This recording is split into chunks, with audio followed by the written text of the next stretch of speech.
What's up, guys? It's Tal, and today I'm going to be talking to you guys about how to play one of, if not the best top laners on the patch, which is Renekton. You can see here I'm currently top 50 Renekton. I've been as high as, I believe, number 7 on the Renekton leaderboards this season. He's my most played champion so far, and he's very, very strong right now. So I'm going to first explain the runes and builds to you guys, and then go over this gameplay as well. So typically for the runes, I will go Empowerment, but you can go Conqueror if you want for longer trades as well, or you could even go Grasp for lane phase if you really, really feel like it. I typically go green runes, so I'll typically go either Second Wind or Bone Plating. Second Wind into Poke, Bone Plating into harder, more burst damage. Setup champions, Courage of the Colossus, and my last rune is Perseverance usually, and then Last Stand as my additional rune as well. So those are the typical runes here. And then Renekton's strengths in the lane phase, which is the first thing that we'll really talk about, are especially around his rage bar. So typically his level 1 is not the strongest, even though he's a really strong champion. His biggest power spikes are often level 5 and level 3 in lane phase, because that's when you have access to the best abilities and you'll usually have rage built up. You can see here, Set is a champion that I do very well into, but at level 1, Set is a very scary matchup, and so all I'm doing is just going for last hits and just not letting him poke me out too much, just taking a little bit of damage using my Bone Plating. And then when he gets to level 2 advantage, I let the wave come to me. So this is a common thing you can do.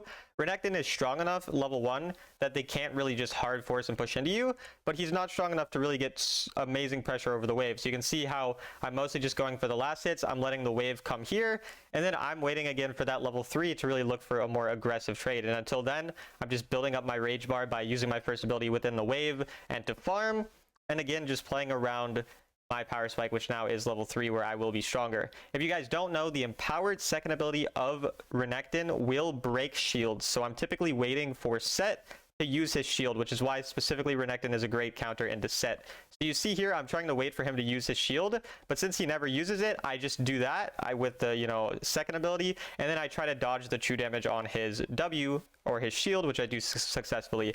So you saw how I waited a long time for the shield to come out, but when I realized he's obviously waiting for me to use my second ability, I decided, okay, I'll second ability, and then I'll run away right away, because I know that he's not gonna be able to hit me with the true damage if I dodge it properly.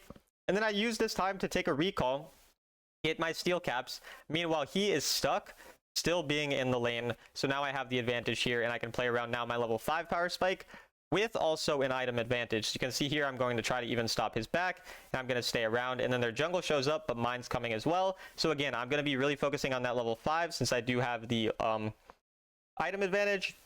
And then even though Vi comes on me, I'm perfectly fine. I didn't even need to flash. Honestly, I shouldn't have flashed there. And you saw again, I play around getting my level 5.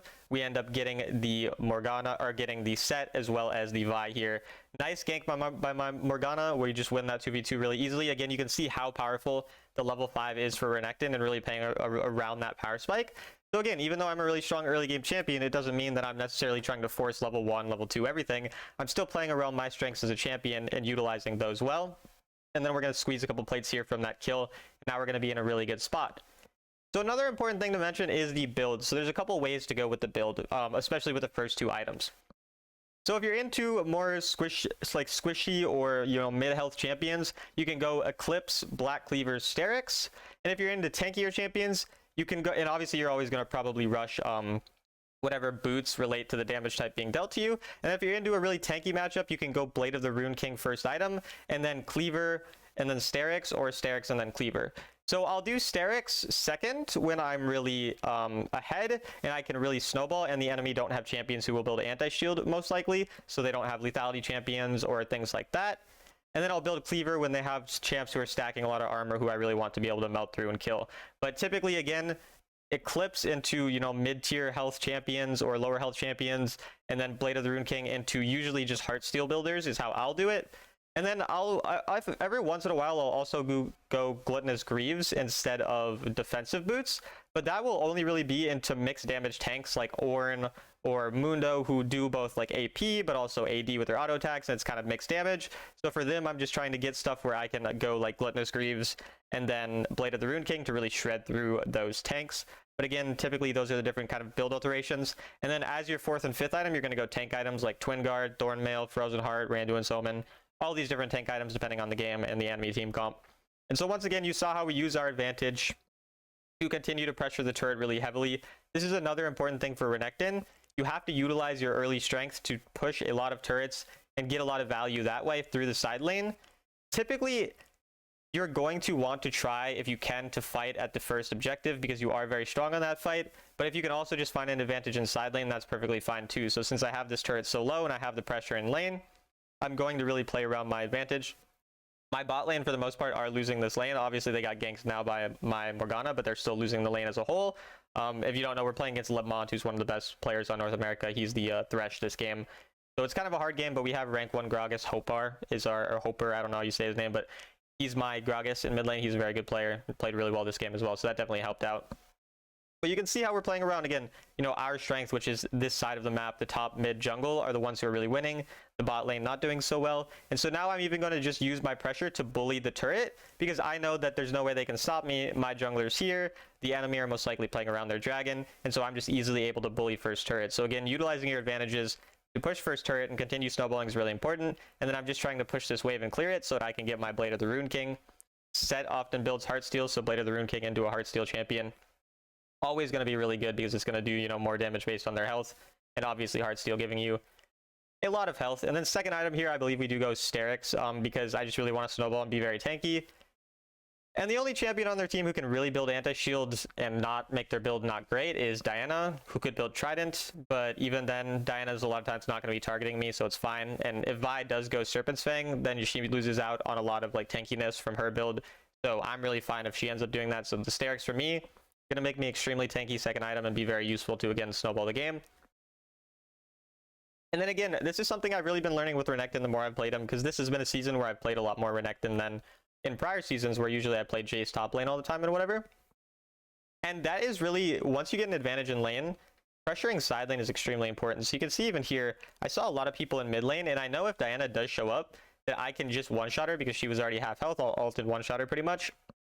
And so I'm using my lead to push even further onto this turret and get as much of the turret as I can, rather than maybe rotating or trying to find an advantage that way. And that's something that earlier on I wouldn't really do, where you can see here I'm even perfectly fine with potentially dying for the turret if I have to.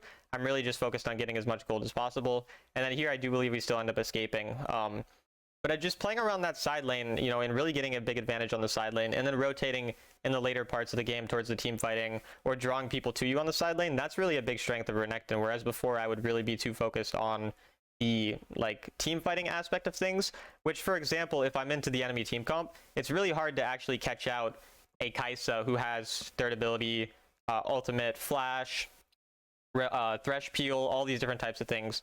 So a lot of times I want to get a big lead and then kind of rotate to the fights afterwards for the most part. Now it's going to depend on the game and everything, but those are just some of the general things. So again, I know that I'm not talking super specific about this one gameplay, just some things about it, because I just want to tell you guys the general things about Renekton, because that's really more of the goal of the video, is to try to get you guys to understand this champion as a whole.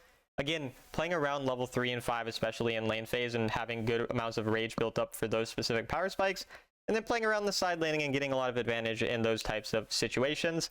And then when you do fall behind or you're kind of more even on Renekton, you're still a pretty useful champion in terms of tankiness. So you can alter your build to be a bit tankier in those situations. For example, in my video yesterday, you saw me go over an example where I ended up building Randuin second and Frozen Heart third because enemy was full AD and I fell behind early game. And then that allowed me to be very tanky and play around my carries. You can also shift to that kind of tankier playstyle if the early game does not go so hot for you. So that's a really nice thing too. It's pretty versatile. And Renekton can definitely, you know, alter the playstyle based on his game and everything like that. But you can see how I'm continuing to play around the side lane because there's no objective up. So even though my team is fighting there, even if they did die, obviously it wouldn't be great. But if they do die, I'm still going to be getting gold on the side lane, and there's not going to be that big of a problem. And then you see after I push the lane, then I rotate to mid lane. I ult early to build up my rage, and then I look for a potential flank where I do end up finding Diana there.